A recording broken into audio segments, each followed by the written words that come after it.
As Tom said, I was a professor. I retired from the University of Notre Dame last year, where I had been a professor for some 20-some years. Notre Dame, as many of you know, is a Catholic university. Before I taught at Notre Dame, though, I taught at Calvin College in Grand Rapids, Michigan for many years. And as some of you may know, Calvin College is not a Catholic university. In fact, very few colleges named Calvin are Catholic universities. Well, I taught there at Calvin, for years, many years, some 15, 19 years, I think it was. And towards the end of this time, some of you young people won't know about this kind of thing, but there's what's called a midlife crisis. And I didn't really have a midlife crisis, but you sort of get interested in, you want to try something else. You've done what you've been doing for quite a long time. You'd like some new challenges. You'd like to learn something new. So I decided I would go out for Pope. Now, that's not as strange as it might seem. I mean, there were some reasons for that. As far as I know, there's never been a Protestant Pope, and I thought it was time for that, And I am ethnically Dutch. My parents, my father was born in the Netherlands, and my mother's parents were born there. And there was a Dutch Pope, Pope Adriaan something or other, but he was a complete failure. So I thought maybe, we could do something about that. So I went to Notre Dame. I thought Notre Dame would be a lot better place to set off on a campaign to be Pope than Calvin College. I think you can see why that would be true. And I got myself a red robe. A red robe is, as we philosophers say, a necessary but not necessarily sufficient condition of being a pope, of coming to be the pope. And I moved on to Notre Dame. Well, I tried for a while and followed this plan. But it's not as easy as you might think to get to be pope. It's not totally trivial. It's hard. And I wasn't having a lot of success, as you can imagine. Well, then finally I found something that was even better, or at least that the locals at Notre Dame thought was even better. So I went out for a football coach. That was...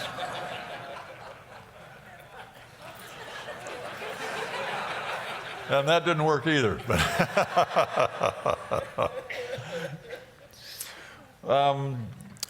My talk is entitled Divine Action in the World. You can see it right up there. And I want to talk about a certain kind of objection to Christian belief that some people raise. They claim that central thoughts of Christians, central doctrines of Christianity are contrary to science and therefore are suspicious or incredible or such that one can't sensibly hold them, can't be rational in accepting them, something like that, all right? There are several different kinds of arguments people bring along these lines. I want to talk about just one. So first, if you look on the sheet, which you don't have, but if you see it up there, which you also can't do, the Heidelberg Catechism, which is one of the, there it is. The Heidelberg Catechism, which is one of the forms of unity of the church I go to, the Christian Reformed Church. It says, "Providence is the almighty and ever-present power of God, by which he upholds as with his hand heaven and earth and all creatures, and so rules them, that leaf and blade, rain and drought, fruitful and lean years, food and drink, health and sickness, prosperity and poverty, all things, in fact, come to us not by chance, but from his fatherly hand." And part of the way they come to us, not by chance, but from his fatherly hand, part of the way things come to us, part of the way God has designed our world, is that there is a great deal of regularity and dependability in our world. Of course, if it weren't for this regularity and dependability, we couldn't do the things that we actually do. I mean, for example, if I just want to walk off the stage here, if, for example, all of a sudden those stairs over there suddenly turn into a ladder going up there, well, that would make it really difficult. If you're trying to build a house, for example, and you've got this hammer, but all of a sudden the hammer turns into, say, a goose or a pigeon, again, that would make things really difficult. Or if the nail turned into a worm, or if you get in your car and turn the key and your car turns into a camel, things would be really hard, much harder than they are. This regularity and dependability in our world is an essential condition of our being able to live in the world in which we actually do. If the world were irregular enough, we wouldn't even be able to live in it. But there are also, according to a classical Christianity here, the Heidelberg Catechism, for example, there are also special divine actions. Sometimes God does things specially. There are miracles in Scripture, the parting of the Red Sea, for example, Jesus walking on water, Jesus changing water into wine. There are miraculous healings, Jesus rising from the dead, Jesus raising Lazarus from the dead, and so on. And according to Christianity, according to classical Christians, many of them at least, perhaps maybe most of them, even now there are special divine actions. God, for example, responds to prayers. He works in the hearts and minds of his children to effect sanctification. There is what Calvin called the internal testimony or witness of the Holy Spirit. And there is what Thomas Aquinas called the internal instigation of the Holy Spirit. So these things are all special actions on the part of God. God constantly causes events in the world. Okay, so far, fair enough. What's the problem? Well, many theologians seem to think that there is a science-religion problem here. I don't think any of the theologians at Biola think this, I don't know, but I doubt it, but many theologians do. For example, Rudolf Bultmann says this: the historical method, which of course he thinks that's the method we should use, includes the presupposition that history is a unity in the sense of a closed continuum of effects in which individual events are connected by the succession of cause and effect. This continuum, furthermore, cannot be rent by the interference of supernatural transcendent powers. That's what he says, all right?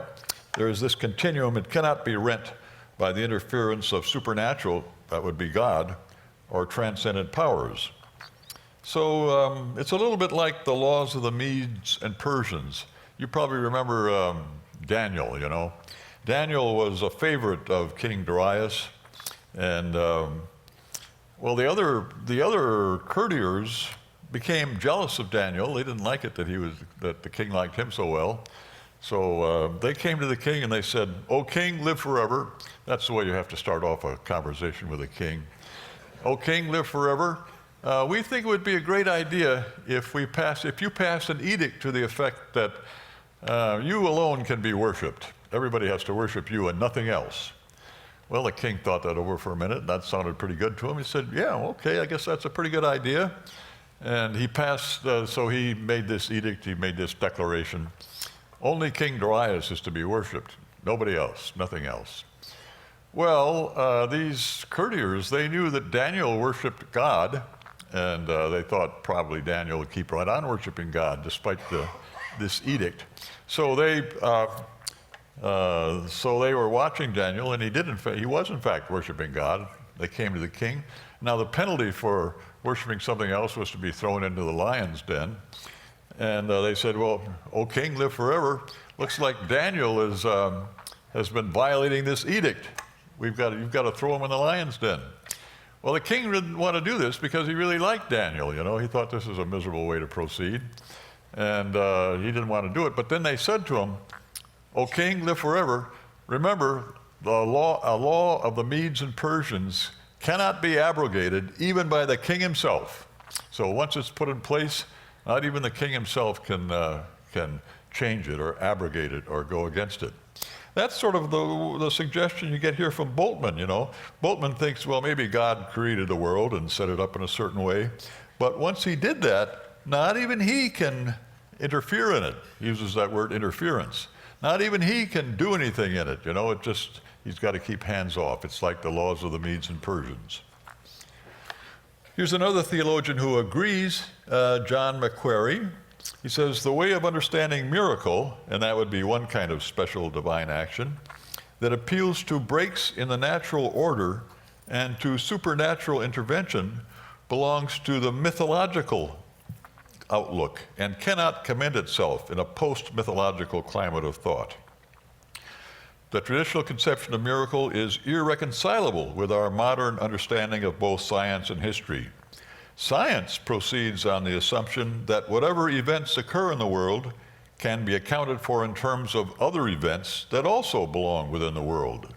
And if on some occasion we are unable to give a complete account of some happening, the scientific conviction is that further research will bring to light further factors in the situation, but factors that will turn out to be just as imminent and this worldly as those already known. Okay, again, no room there for special action. And the third thinker here, Langdon Gilkey, still another theologian, says something similar, but I'll not read that one in the interest of saving a little bit of time. But these three theologians, plus many others, want to assert that there's something wrong with the idea of God acting in the world, acting in a world in a way that goes beyond creation and sustaining, or beyond creation and holding things in existence. So they think, okay, God created the world, God sustains it in existence. That's okay with them.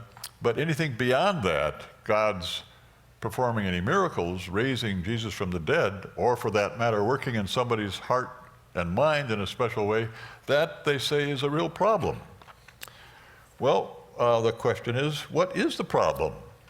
And the next little bit here, according to the classical Christian and theistic idea, God is a person. He has knowledge, loves, and hates. He has aims and ends. He acts on the basis of his knowledge to achieve his ends. He's all-powerful, all-knowing, and wholly good. I'm going to skip the next sentence. It introduces unnecessary complications. The next two sentences I'll skip.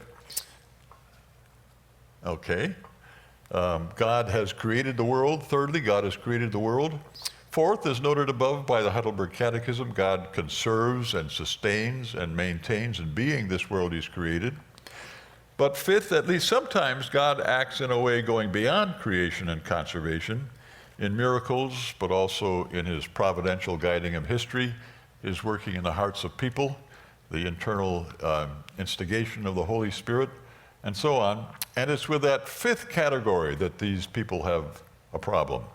It's God's special action in the world, action beyond conservation and creation, and miracles would be an example. So we might think of these theologians as endorsing what we could call hands-off theology. God's got to keep his hands off. God can create the world, God conserves the world, sustains it in being, but he can't do anything else. I mean, if he did something else, he can't do anything else. That's as far as he could go. It's hands-off theology. And Bultmann, even in this context, even talks about interfering. I mean, if God did something in the world, that would be interfering, which, when you think about it, is a sort of strange thing to say, you know? I mean, if God created the world, he's the omnipotent, omniscient, holy, good creator of the world. When you accuse someone of interfering, you're saying, well, they're doing something they shouldn't be doing, right? So Bultmann thinks if God did something in the world, that would be interfering, and he should be ashamed of himself. Okay. Well, now, why is this a problem? That's the problem, but why is it a problem? Their suggestion is that somehow it's contrary to science. It's contrary to science, the suggestion that God acts specially in the world. Gilkey there, I didn't read that bit, but Gilkey says, he says, the causal nexus in space and time which the Enlightenment, science, and philosophy introduced into the Western mind is also assumed by modern theologians and scholars. Since they participate in the modern world of science, both intellectually and existentially, they can scarcely do anything else. Modern theologians and scholars participate in the world of science, and the world of science, or the scientific method, or something about science, precludes God's acting in the world specially. It's okay that he creates the world, maybe he creates the world and creates it with certain laws, but then after that, if he does anything further in it, that would be interference, okay? And why is that? Well, the idea is, as we'll see in a minute, the idea is that science proposes certain kinds of laws, and if God did something special in the world, he would be going contrary to those laws. And that couldn't happen. Now, it's not just theologians who say this kind of thing, also philosophers. So, for example, Philip Clayton, he says, science has created a challenge to theology by its remarkable ability to explain and predict, there it is, natural phenomena. Any theological system that ignores the picture of the world painted by scientific results is certain to be regarded with suspicion. Okay, fair enough, maybe that's right. But then he goes on, but science is often identified with determinism. In a purely deterministic universe, there would be no room for God to work in the world, except to the sort of miraculous intervention that Hume, the philosopher, 18th century philosopher David Hume, and many of his readers found to be so insupportable. Thus, many, both inside and outside of theology, have abandoned any doctrine of divine action as incompatible with the natural sciences. That's the problem, incompatible with the natural sciences, all right? Special divine action is incompatible with the natural sciences. And it's not only philosophers, theologians, and philosophers who say this sort of thing, also many scientists do. For example, many of you are probably aware of Richard Dawkins, and I know he's got a friend named Peter Atkins. Richard Dawkins is one of the dreaded four horsemen of atheism, right? There's the four horsemen of the apocalypse, there's the four horsemen of Notre Dame, and now there are the four horsemen of atheism. And Richard Dawkins is, I guess he's the chief horse, you'd have to say, maybe the biggest horse. He's got this book called The God Delusion. Now, he's written some books that I think are good books. For example, The Blind Watchmaker is a very good book, very much worth reading. But this book, The God Delusion, seems to me to be more like an ignorant screed than a real contribution to any particular discussion at all. So scientists like Dawkins and Atkins, I would think of, not to put too fine a point on it, as sort of dancing on the lunatic fringe.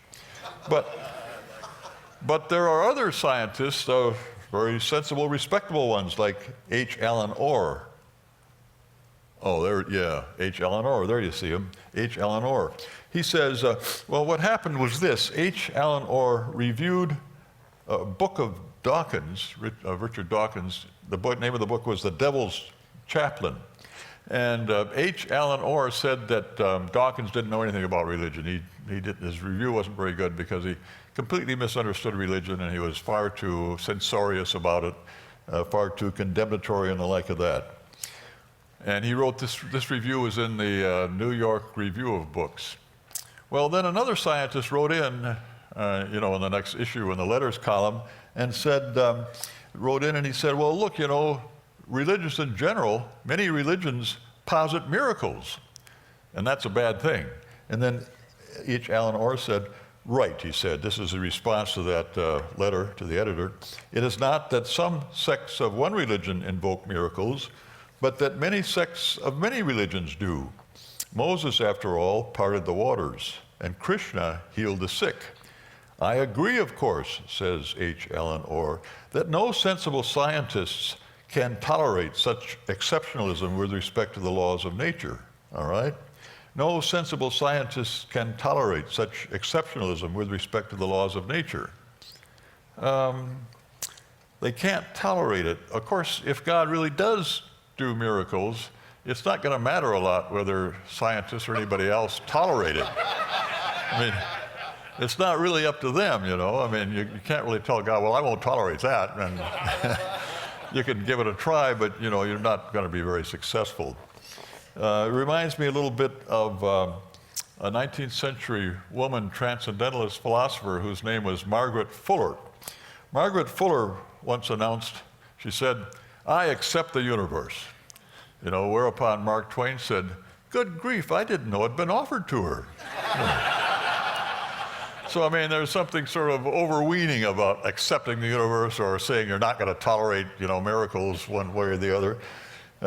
It's not going to matter that much one way or the other. So the real problem here is that science promulgates natural laws. The real problem seen by these theologians, philosophers, and scientists is that science promulgates natural laws, but if God did any miracles or acted specially in the world, he would have to contravene these laws. He would have to go against them. He would have to break these laws, and that's contrary to science, okay?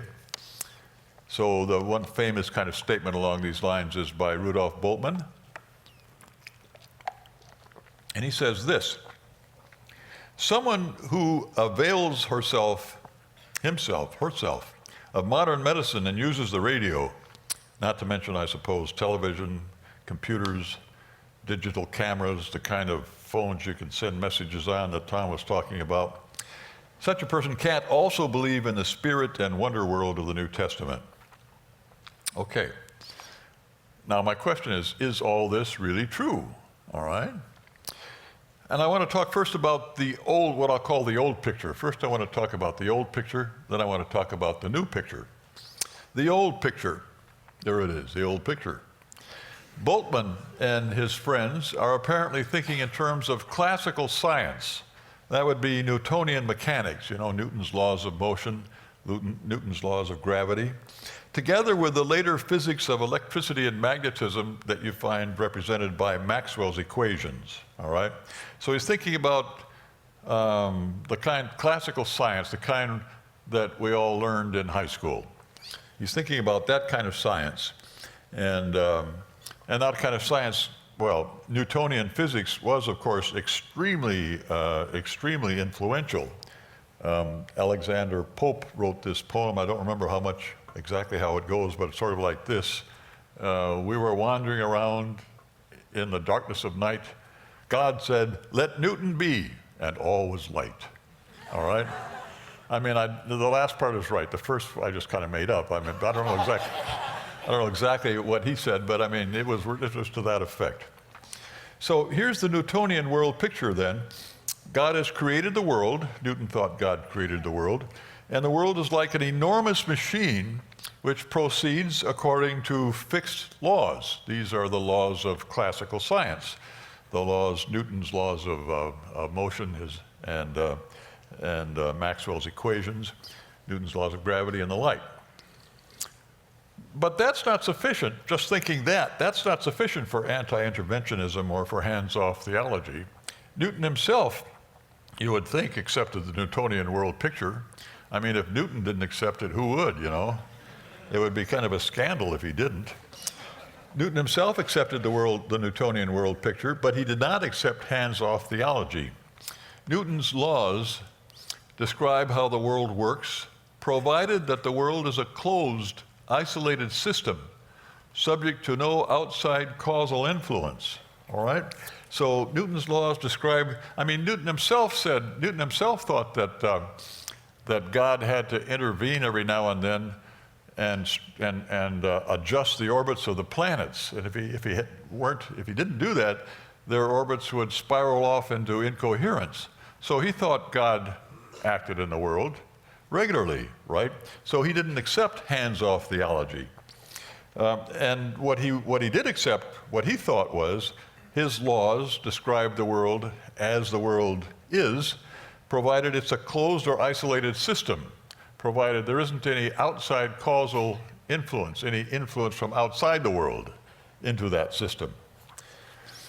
The great conservation laws that are deduced from Newton's laws, conservation of energy and conservation of momentum and conservation of angular momentum and so on. These great conservation laws deduced from Newton's laws, they're stated for closed or isolated systems.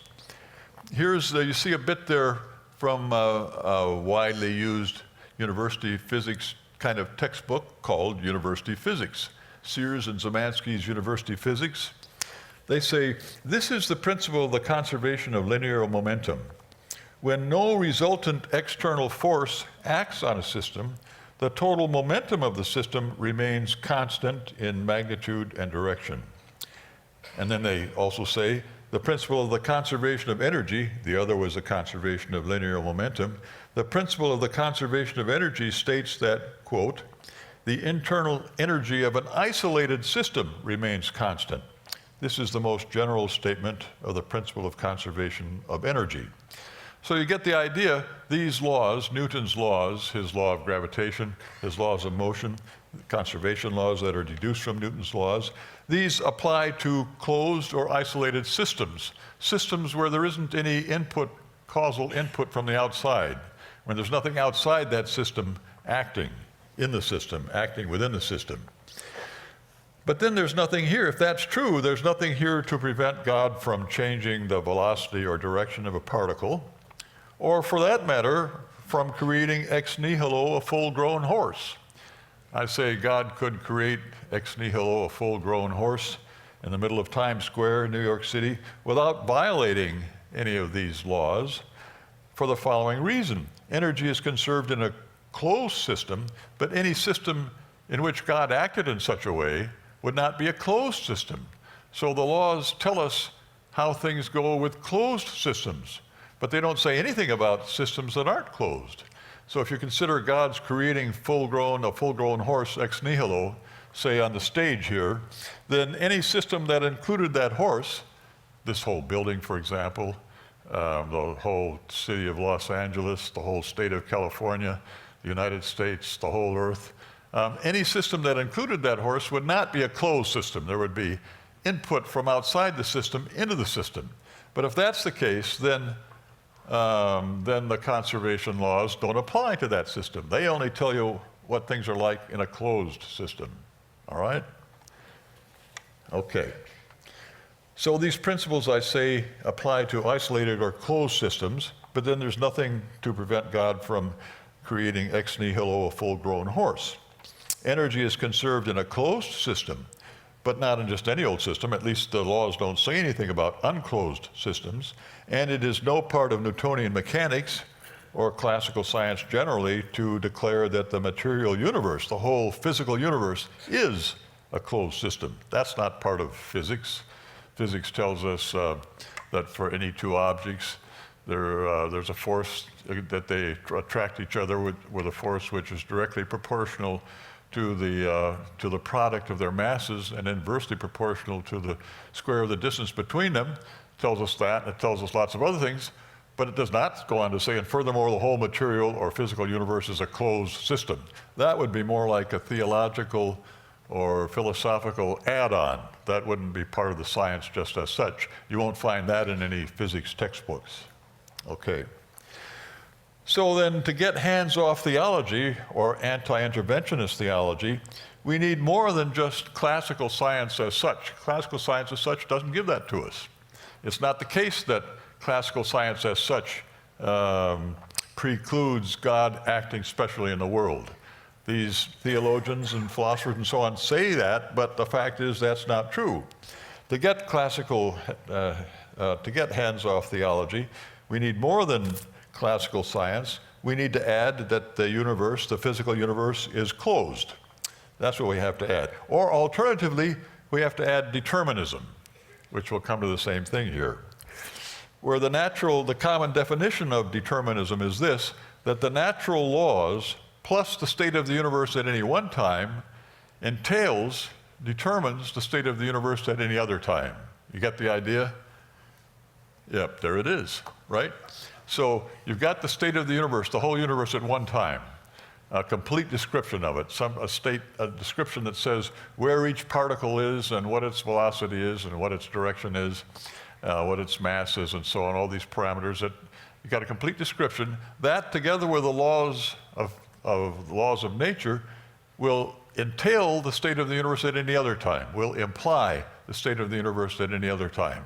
So that if you were sufficiently smart, I doubt if anybody here is that smart, if you were sufficiently smart and you knew exactly what the universe is at that time t, you could just deduce what it is at any other time, in the past as well as in the future, right? And here the paradigm statesman for this way of thinking, for this deterministic way of thinking, is Pierre Laplace. He says, we ought then to regard the present state of the universe as the effect of its previous state and as the cause of the one which is to follow. Given for even one instant a mind which could comprehend all the forces by which nature is animated and the respective situation of the beings that compose it, given a mind like that, a mind sufficiently vast to subject these data to analysis, it would embrace in the same formula the movements of the greatest bodies of the universe and those of the lightest atom. For it, nothing would be uncertain, and the future as well as the past would be present to its eyes, all right? That's what Pierre Laplace said. Pierre Laplace is alleged to have responded, but Napoleon is alleged to have asked him, well, what about God in your system? And Pierre Laplace is reputed to have responded, I have no need of that hypothesis, he said he presumably in French, all right? But that's the thought. His thought is that, the universe is of such a sort that if you have a detailed knowledge of any one bit of it, any one time, the state of the universe at any one time, and you knew all the physical laws, and you were really smart, you could just deduce what it would be at any other time. Right, and that would be that's what we could think of as determinism. And of course, if determinism were true, well then God would not act specially in the world, right? If determinism were true, it would follow that God never acts specially in the world. Because if he did act specially in the world at some time, then that great mind that Laplace talks about would not be able to conclude that God is doing that from knowing what the universe was like at some other time, right? Okay, so I think the thing to say here is that this Laplacian picture, including determinism, is accurate only if the universe is causally closed, only if the material universe is causally closed, only if God doesn't act specially in the world. Because if God did, then that great Laplacian mind wouldn't be able to make these calculations. So we could think of the Laplacian picture as the Newtonian picture plus closure, plus the idea that the physical universe is causally closed. And this is the picture that's guiding the thought of Boltzmann, Macquarie, and Gilkey, these theologians. I think it's an interesting irony. I mean, there are two interesting ironies here about these theologians. I mean, the fact that these theologians say this bothers me more than the fact that some philosophers and some scientists say this. I shouldn't have thought a theologian would want to say a thing like that. But I think there are two interesting ironies in their saying this. I mean, the first irony is that, as a matter of fact, classical science doesn't have this implication at all. It doesn't imply that God doesn't or couldn't act specially in the world. It doesn't imply that at all, because the classical scientific laws, together with the conservation laws, are statements about what closed systems are like, and any system in which God did something, created a full-grown horse, let's say, would not be a closed system, and thus wouldn't be one of the systems the law is talking about, right? And then the other irony is that in the name of being scientific and up-to-date, these theologians were urging on us a picture of the world that was scientifically out of date when they were urging it by a long time. I mean, classical science has been superseded by quantum mechanics and relativity theory, both general relativity and special relativity. So they were urging on us, saying, well, God can't act specially in the world. They were urging this on us, first by misunderstanding classical science, and then secondly by failing to realize that classical science isn't the regnant kind of science anymore. And so I'm inclined to think they should be ashamed of themselves. So we can think of the laws as describing how things go when the universe is causally closed, when it's subject to no outside influence. Here's a statement from J.L. Mackie. It'll show up any minute. There it is. J.L. Mackie, himself no friend of theism, not a Christian or a believer in God at all, but what he says here seems to me to be correct. He says, what we want to do here is to contrast the order of nature with a possible divine or supernatural intervention. The laws of nature, we must say, describe the ways in which the world, including, of course, human beings, works when left to itself, when not interfered with. A miracle occurs when the world is not left to itself, when something distinct from the natural order as a whole intrudes into it. If you ask yourself now, what then would the form of the natural laws, what kind of form would they take if Mackey, or something like Mackey, were right? Then it would go like this: NL, NL for natural law. When the universe is causally closed, that is, when God is not acting specially in the world, then P, where the P would be the way we ordinarily think of the law. So it would go like, when the universe is causally closed, then for any two particles or any two physical objects, they attract each other with a force directly proportional to the product of their masses and inversely proportional to the square of the distance between them. And the same for the other laws. They would all have a preface, when the universe is causally closed. Right. That seems a quite good description of the laws of nature, and it fits well with the Newtonian picture. And so thought of, the natural laws offer no threat to divine special action, including miracles. Okay, skip the next little bit then. So I say there is in classical science as such no objection to special divine action or to human free action. I mean, in the same way as this deterministic or Laplacian picture precludes divine action, it also precludes human free action in the world, all right?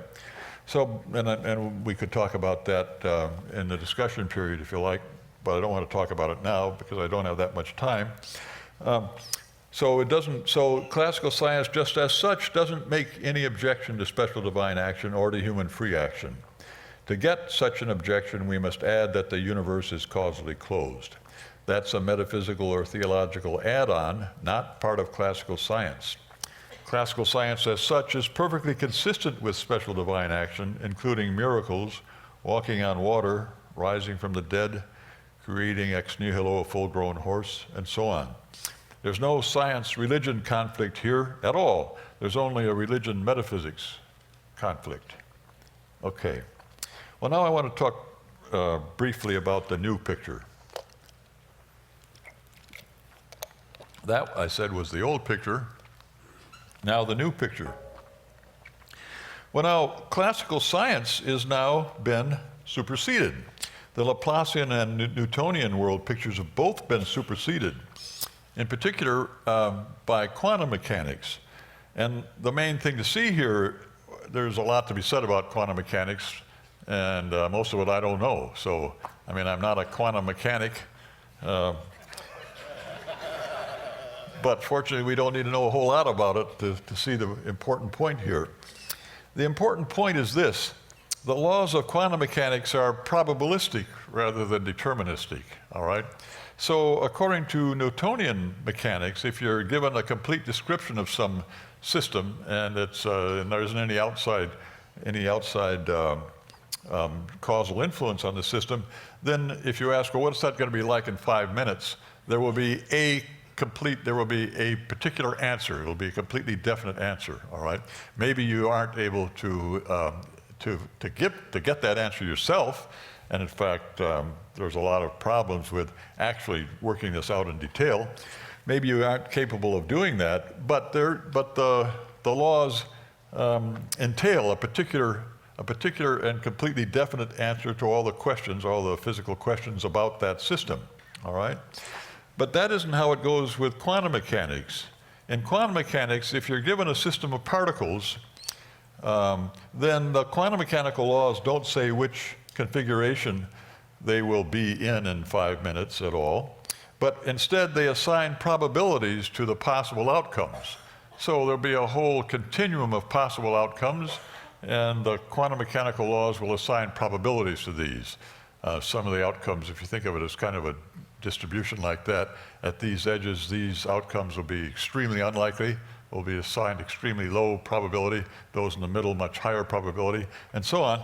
But it won't tell you just which one will happen, just which one will in fact ensue. It only assigns these probabilities, okay? Well, I mean, if that's the way things stand, then even if you leave out the bit about closed systems, miracles, walking on water, rising from the dead, they're clearly not incompatible with these laws because these laws are just probabilistic. They say probably things will be this, or this.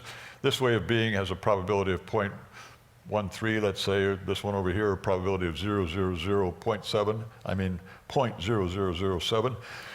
Miracles of walking on water, rising from the dead, these things aren't incompatible with these laws. No doubt, with respect to these laws, they are very improbable, but of course we already knew that. So the point here is just this. With respect to the new picture, you don't even have to add the thing about the systems being closed. Whether or not the system, even if the system is a closed system, the laws still won't entail a particular determinate outcome, and hence they're not incompatible with, these laws are not incompatible with such miracles as walking on water or somebody rising from the dead. Okay. And in that way, the new picture is quite different from the old picture, and it's really quite an important difference. It's a very substantial and important difference. Now, the next thing I want to note, though, is that very many philosophers, theologians, and scientists who are wholly aware of this quantum mechanical revolution still apparently find a problem with miracles and with special divine action generally. All right, so there is the Divine Action Project. There it is, the Divine Action Project, so called by Wesley Wildman in a paper he wrote. It's been a 15-year series of conferences and publications that began in 1988. So far, these conferences have resulted in 5 or 6 books of essays involving some 50 or more authors from various fields of science, together with philosophers and theologians, including many of the most prominent writers in the field. For example, John Polkinghorne and Arthur Peacock, Nancy Murphy, Philip Clayton, and many others. This whole Divine Action Project is a very serious and impressive attempt to come to grips with the topic of divine action in the world. Now, the interesting thing here is that nearly all of these authors believe that a satisfactory account of God's action in the world would have to be non-interventionistic. A satisfactory account of divine action in the world would have to be such that it doesn't involve God's intervening in the world. Really, doesn't involve God's acting specially in the world. So says Wesley Wildman. He says the DAP project tried to be sensitive to issues of theological consistency. For example, the idea of God sustaining nature and its law-like regularities with one hand, while miraculously intervening, abrogating, or ignoring these regularities with the other hand, struck most members as dangerously close to outright contradiction. Most participants certainly felt that God would not create an orderly world in which it was impossible for the Creator to act without violating the created structures of order. Now, when you think about that, there's got to be something wrong with that. The created structures of order as we now understand them are understood from the quantum mechanical point of view. And you don't violate them. God wouldn't be violating these structures, these laws, by causing somebody to rise from the dead, or as far as that goes, by creating a full-grown horse, because the laws don't say exactly what's going to happen. They only assign these probabilities. Again, no doubt the probability of a full-grown horse suddenly emerging right here, very low, but not incompatible with the laws. All right. Well, now there's one more point I want to make here. So I think the people that in this Divine Action Project, I think they're still sort of hung up on the same sort of thing that people were hung up before, the same sort of thing that those theologians that I mentioned were hung up. They're really thinking of the same sort of thing. They're really hung up in the same sort of way. And I want to say 2 things about that. First of all, even if, as I say, you set aside the restriction of the laws, even if you set aside the restriction of the laws to causally closed systems, even so, you still won't get any contradiction with divine special action. That's one. And the other thing I want to say is, that you really can't even say what intervention is on, I mean, what is intervention on the quantum mechanical picture? That's the next little bit. What would intervention, what would that actually be?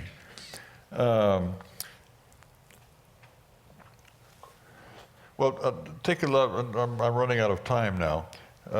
There is a way of saying on the old picture what a divine intervention would be, but there isn't anything, as far as I can see, available on the new picture. So first we might consider number 1 on the sheet. There it is. So what would it be? You know, suppose you ask one of these people, okay, you don't like interventions. Oh, tell me, what would an intervention be? You know, can you tell me what it is? I mean, if you can't tell me what an intervention would be, then it's sort of peculiar to be so much against them, right?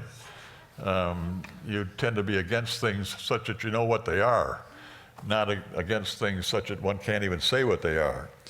Well, here's one possibility. So you might say God does something, A, that causes a state of affairs that would not have occurred if God had not done A. So imagine the person where our interlocutor is saying, well, that's what an intervention would be, what a divine intervention would be. But that can't be right, because then an act of conservation would be an intervention. And they're not worried about conservation, they're just worried about special divine action, right? So that couldn't be a good suggestion. The second one maybe might be this one. God performs an act A, which is neither conservation nor creation, that causes a state of affairs that would not have happened if he had not performed that action A. But isn't that really just acting specially in the world, right? I mean, we're trying to give an account of acting specially in the world, which doesn't involve intervention. Well, if this is how we understand intervention and acting specially in the world would be the same thing, right? And so from that point of view, I mean, what they're really trying to do, if you really did accept 2, you'd be trying to give an idea of, an account of divine action in the world that didn't involve divine action in the world. And of course, that's going to be really hard, right? Right. Well, I mean, you might try other ones too. For example, number 3, God performs an act that is very improbable given the previous states of the world. But then you want to ask, well, what's the problem with that? Why, if that's what an intervention is, what would be the problem with it? Why shouldn't God perform improbable acts? If God wants to perform improbable acts, you know, who's to prevent him? That's okay, no problem with that. Or number 4, there are various lower level generalizations not entailed by quantum mechanics on which we rely. And that's true. I mean, things like bread nourishes, people don't walk on water or rise from the dead. These are generalizations. We all rely on them and believe them. And you might say God intervenes when he causes an event contrary to one of those generalizations. But again, what would be the problem with that? Are we to think that these lower level regularities and generalizations are like the laws of the Medes and Persians, so that once God has established one of them, not even he can act contrary to it? In any event, this sort of objection isn't scientific, it's philosophical or theological. So I say there's nothing in science, either under the old or the new picture, that conflicts with or even calls into question special divine action, including miracles. So my general conclusion is, lots of people have raised this problem. They say miracles are incompatible with science. H. Alan Orr said that, as well as the theologians and philosophers I mentioned earlier on.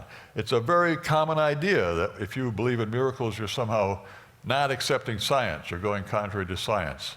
My conclusion is that that's not true at all. Under either the old or the new picture, there isn't any conflict between thinking God acts especially in the world and enthusiastically endorsing all of contemporary physics or whatever science you like. Thank you. Can I ever be justified or possess warrant that a miracle occurred on the basis of another person's testimony alone? Especially since I would possess a number of defeaters for any claim that a miracle occurred, since it is, after all, a miracle. And if we can be justified that a miracle occurred on the basis of testimony, what about religious pluralism and their conflicting testimony that different miracles occurred? does knowledge of religious pluralism undermine my justification for my belief that a miracle occurred? Well, I mean, I guess one question we have to ask, first of all, is what a miracle is. What are we going to count as a miracle? Not just anything that's really extremely unusual counts as a miracle. Suppose, say, on the moon, on the other side of the moon, nobody lives there, nothing like that. There are no people there. Something really unusual happens. A rabbit suddenly appears and then suddenly disappears and then changes into something else and the like. That would not be a miracle. A miracle has to have some kind of religious significance as well, right? So the miracles Jesus did, one thinks the point of doing these miracles was to show that his message really was correct, really was from God. These miracles kind of give you as kind of a kind of endorsement of his teaching, raising Lazarus from the dead and so on, and then of course himself rising from the dead. So the first thing about a miracle is that it has to have some special religious significance. Now the question, can I ever be justified that a miracle occurred on the basis of another person's testimony alone? I think that's a hard question. I don't really know the answer to that question. It seems to me that when I believe miracles, I believe the miracles I believe in are the miracles that are recited in Scripture, in the Bible. Jesus rising from the dead, Jesus changing water into wine, Moses parting the Red Sea, and so on. And well, you might say, I'm believing this on, I mean, I think of the Bible as divine discourse, as a message from God himself to us human beings. And you might say, well, then I'm believing these things on God's testimony when I believe them because I find them in the Bible. Well, okay, then maybe I am believing them on the basis of God's testimony. That would be a case of believing on the basis of testimony. But if it comes to other human beings, I would be pretty chary about believing something just on the authority, believing in a miracle just on the authority of what some person says. At the very least, you'd have to have maybe an interlocking bunch of people, all attesting to the same thing. And then maybe that would work. People do think of miracles as occurring nowadays, and I guess I myself think they do too. But it's never, it seems to me, a sort of knockdown, drag-out case. Someone gets miraculously healed, as we think, but there will always be some medical expert who will say that sort of thing sometimes happens, just in the natural run of things, So it's hard to be really sure under those conditions that God is acting in some special way, even though I guess I myself am inclined to think that very often God does. Okay, there was a question back here. Yes. Okay, I'm going to see if I can get this out well. If I'm understanding the classic Newtonian science objection to everything, it's that it's talking about closed systems. Now, off the idea that everything that exists or has a beginning has a cause, thusly, wouldn't the Big Bang, the act of creation itself, thus make the universe not a closed system and making their entire point invalid? Well, there will be, you might suppose that God, at the very beginning, started things off, caused things. There was a big explosion, so to speak, just as they say about the Big Bang. But it doesn't follow that no subsequent system would be closed, right? If you take the state of the universe at some subsequent time, it might be, even though it probably isn't, but it might be that God wasn't acting specially in the universe at that time, if you see what I mean. So you can think of systems at a time. You needn't necessarily think of the whole shooting match, right? Let's take another question on the screen, Dr. Plantinga. It's coming up. Wouldn't any world God creates necessarily be deterministic? I would think that for God to sufficiently act in the universe, it would have to be sufficiently determined. Well, a deterministic world would be one such that from the state of the universe at any one time, together with the laws, you can deduce the state of the universe at any other time. The universe wouldn't have to be like that for God to have created it. In fact, if God does act specially in the world, then the universe is not deterministic in that way, right? I don't know who asked that question, but there was, whoever did, is that an answer to it? Yeah, but that was my question, sorry. If there's reasons for him to act, wouldn't they be deterministic? If there are reasons for God to act, Right, if say yeah. something, if you were to cause something in the world, wouldn't See, that's a different kind of question, though. So, I mean, his question was then, wouldn't God have a reason to act if he did act in the world? And wouldn't that be determinism or deterministic? But that would be that would be kind of a misunderstanding, right? It still wouldn't follow that if you looked at the universe, say, 1,000,000 years ago and knew exactly what it was like and you were really smart and you knew the laws, then you could deduce that God would perform that particular kind of action. That wouldn't follow. So God certainly has reasons for what he does, but that's not sufficient for the universe as being deterministic in the relevant sense. And presumably God's actions themselves aren't determined. I mean, we Christians think that God created the world freely. He wasn't obliged to. It wasn't by virtue of his very nature or something like that that he created the world. He created it freely.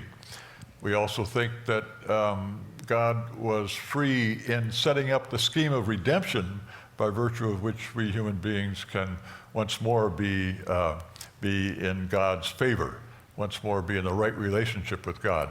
Again, we think of God as having done that freely. He wasn't obliged to do that, but he did it out of the goodness of his heart, we might say.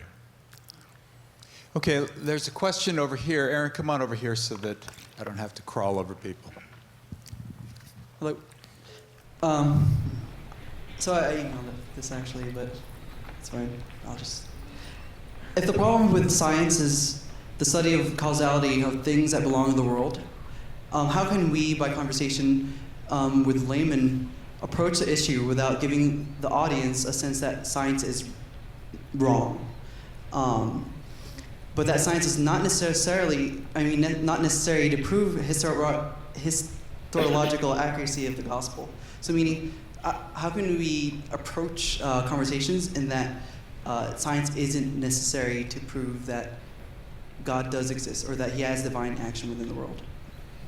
I'm not quite sure I understand the question. Is this the question? Do we need science to prove that there is such a person as God? Yes, that's the first part. Is that actually no. How do we approach laymen to tell them that science isn't necessary to prove that God exists? Or is this the question? How do we approach a layman to explain that science and religion are not incompatible, that yes, it's possible both that science be true and that science be accurate, correct, and that there be such a person as God who acts specially in the world? Yes, and within history and time. Yeah. Well, that's what I've just been trying to do, so I've been trying to explain that, and I assume most people here are laymen of one kind or another, and yeah. So, I guess the answer is you just explain it along the lines I was trying to, or maybe you've got a better way, but that's one way anyway. Yeah. All right, let's take another question on the screen. How can humans be libertarianly free when God sustains and rules everything that occurs in the world via his providence? For any human act X, God providentially allows X to occur. But he could have prevented X from occurring since he is provident. So how does God avoid responsibility for human evil acts he could have prevented? Well, there I think if God gives me a choice and I do the wrong thing, I don't see, and even if God knew I was going to do the wrong thing, I don't see why that means he's responsible for the evil I did. Suppose Adam and Eve in the garden go contrary to God's will, and God enabled them to do this by making them free. He created them free. He wanted there to be free creatures who could, out of their own free will, obey God and live the sort of life that God wants people to live, but they didn't do it. I don't see how that makes God responsible for their sin. It's not that he sinned. Granted, he permitted them to sin, but he didn't sin, and he might have a perfectly good reason for permitting them to sin. My own thought here is something like this, which not nearly everybody agrees with, but you can think about it like this. You imagine God, prior to creating the world, thinking to himself, what we want is a really good world. We want a really good world, right? So there are all these different possible worlds. You might think of it, I could do it like this, he says, or like that, like that, like that. Well, if you ask yourself what it is that makes a world a really good world, what are, you might say, good-making properties of worlds, there are lots of them. I mean, having lots of happy people in them, having people who are not only happy but treat each other well, people who obey the Lord, believe in God, and love the Lord. These are all very good things. But there's one thing I think that exceeds them by, I would say, a great deal. So if you think about the whole Christian story, people sometimes say it's the greatest story ever told. And it is. But I'd go even further. I'd say it's the greatest story that ever could be told. The greatest, in a way, the greatest possible story, you might say.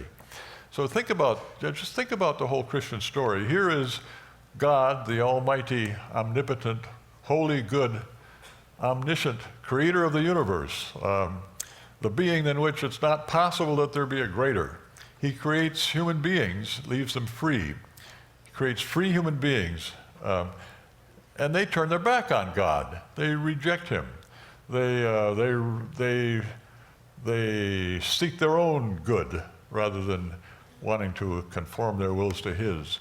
They become selfish. They turn away from the Lord. Well, now, what is God's reaction, according to the Christian story? It's not like he's some Eastern potentate who would then have them all boiled in oil or something like that. No, what's his reaction? He undergoes the great suffering accruing to him and to his Son, the second person of the Trinity, the Word.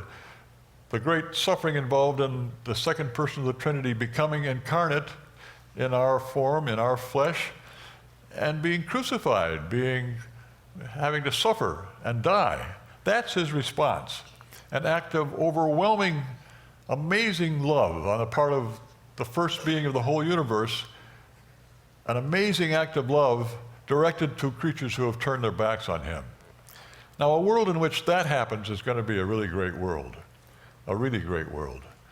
So if all the greatest worlds include incarnation and atonement, then of course our world will. All the greatest worlds include this, but then any world, really good world, will also include sin, since you can't have atonement where there's no sin. And in fact, you'd have to have quite a lot of sin to sort of to make it appropriate for something of such magnitude as incarnation and then Christ's suffering and dying and so on.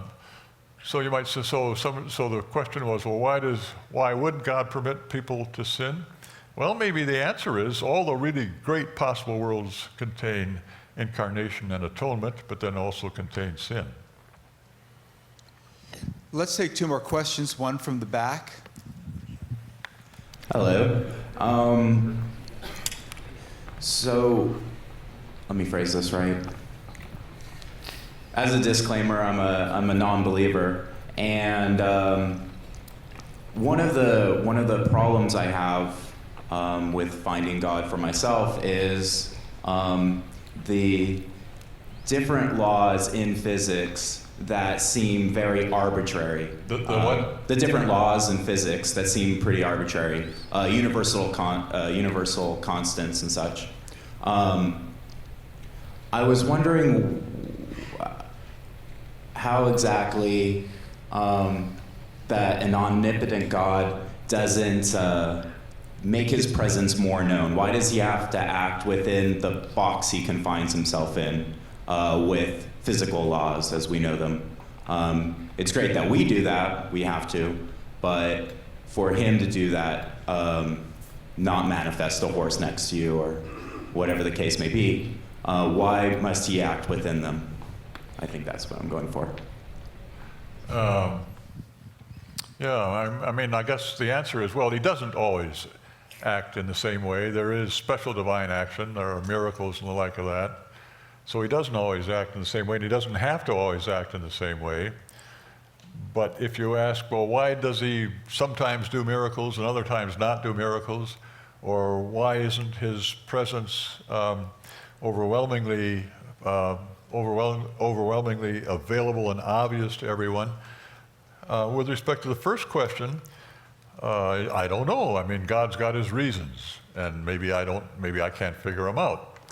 You know, I mean, if God did have a reason for a certain kind of activity in a certain context, why think that you or I would be the first to know what it was? His noetic or epistemic situation is extremely different from ours. I mean, compared to him, it's sort of like say, the difference between what an ant knows and what you know, probably even more than that. And I imagine you know a great deal, and ants don't know much, that's certainly right. But the difference between God's epistemic situation and ours is enormous, so maybe we shouldn't expect to be able to answer questions of that sort. With respect to the other question, why isn't it that his presence isn't wholly obvious to everyone? I think one thing that is certainly relevant there is the Christian doctrine of sin. Sin, not necessarily sin on the part of the person to whom God's presence isn't obvious, but according to the whole Christian way of thinking about things, sin has darkened our minds in various ways. And the old Princeton theologians used to speak always of the noetic effects of sin, the effects of sin on our minds. And these noetic effects of sin they're more evident with respect to our knowledge of God and with respect to our knowledge and our treatment of each other than perhaps they are with respect to our knowledge of things like how far it is from here to Los Angeles and the like of that. One doesn't think of our beliefs along those lines as somehow having been darkened by sin, but our beliefs about God and about ourselves, about how important we are as opposed to how important other people are and the like, those are the sorts of beliefs that have been darkened in that way. By virtue of sin, there can be physical illness, which is kind of a malfunction on the part of our bodies. But by virtue of sin, there can also be spiritual malfunction. John Calvin spoke of a sensus divinitatis, a sort of natural tendency on the part of all of us to believe in God or something like God. Well, just as other parts of our whole being, both physical and mental, can be disturbed and made less, and made such that they don't work properly, so can the sensus divinitatis. And then still further, there is the whole social context that we're in. A social context can also make it such that it's much harder to be aware of God than one social context can make that much harder than in some others. So I would say there is several different parts to the answer that you're asking for, but maybe also there isn't a completely satisfactory answer. I mean, I don't mean to pretend that the answer I gave is completely satisfactory, but I think it's a start. Let's take one last question on the screen. Todd, if you'd bring that up. What are the values of reading A Blind Watchmaker by Dawkins? What I was thinking of when I said it's a really good book is that he gives wonderful descriptions of various kinds of phenomena in the living world, in particular among animals. So he talks, for example, about bats, and he describes in sort of wonderfully engaging detail the way in which bats who are blind, we speak of being blind as a bat. Bats are blind. They can navigate through a cave which is full of obstacles, stalactites and stalagmites, projections of various kinds, at an extremely high rate of speed without so much as brushing any of these, you know. Well, I mean, that's kind of amazing when you think about it, and this book of his is full of descriptions of that sort. That's what I think is really good about that book. When he, though, goes on and does sort of philosophy and theology, then I think the book completely falls apart. But the other part is very much worth reading. And it is also very much worth seeing what somebody like Dawkins, who wants to be a really serious atheist, it is very interesting to see how such a person thinks. And that book gives you a good example of that.